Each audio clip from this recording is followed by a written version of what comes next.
ગાતા ગાતા હાલી આવતા હતા પણ હાલ આપણને જોઈ નહીં આવડા મુખ્ય ભાગ છે તો એમને જઈને પૂછું તો ખરા કે આમ આવડા મુખ્ય ઉભા રહેવાના કારણ શું છે તો ભલે રાજન કોની હાલત તપાસ કરું છું રાજન તો ખેડૂત ભાઈઓને જય શ્રી કૃષ્ણ છે અરે જય શ્રી કૃષ્ણ પ્રધાનજી તો હે ખેડૂત ભાઈઓ હા પ્રધાનજી અરે હમણાં તમે સરસ મજાના ગીતો ગાઈ રહ્યા હતા રાજ મહારાજાની સવારી જોઈ અવડા મુખી કામ વાસો અરે કઈને પ્રધાનજી અમે મારી ઘરની વસ્તુ ઘરે ભૂલી ગયા છે અરે ખેડૂત ભાઈ આજે ખેતી કરવા નીકળ્યા હોય અને એવી કેવી વસ્તુ છે કે આજ તમે ઘરે ભૂલી ગયા છો હા બરો પ્રધાનજી કહો ખેડૂત ભાઈ અરે રાજમબારુનો ઘેર ભૂલ્યા રઘુનાથી રાજમબારુનો ઘેર ભૂલ્યા રે હલ્યા રાજા બાનો રાવલ્યા વાગે ખેડૂત ના રાજા બાનો રાવલ્યા વાગે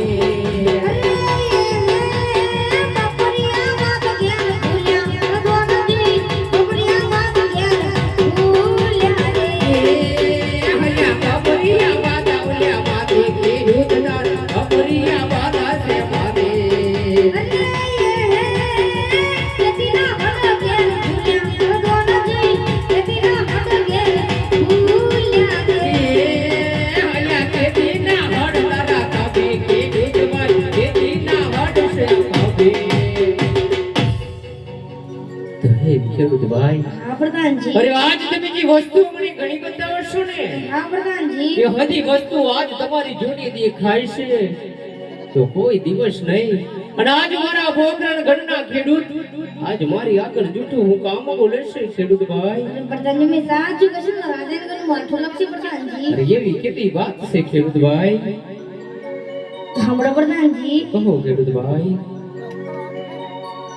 અરે પ્રધાનજી આ અમે નથી કર્યા પ્રધાનજી આપની બકરા કણી પ્રજા કરે છે પ્રધાનજી અત્યારે રાખીને સાંભળજો પ્રધાનજી હા ખેડૂત ભાઈ અરે અમને તો સીધા કેમ લાવો રઘુનાથજી અમને તો સીધા કેમ લાવો અરે અમને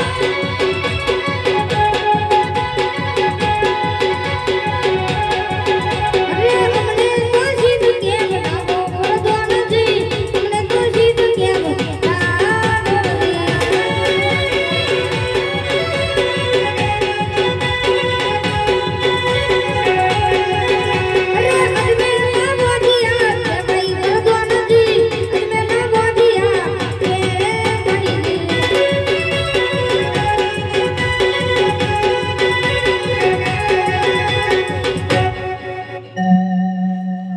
તો હા ખેડૂત ભાઈ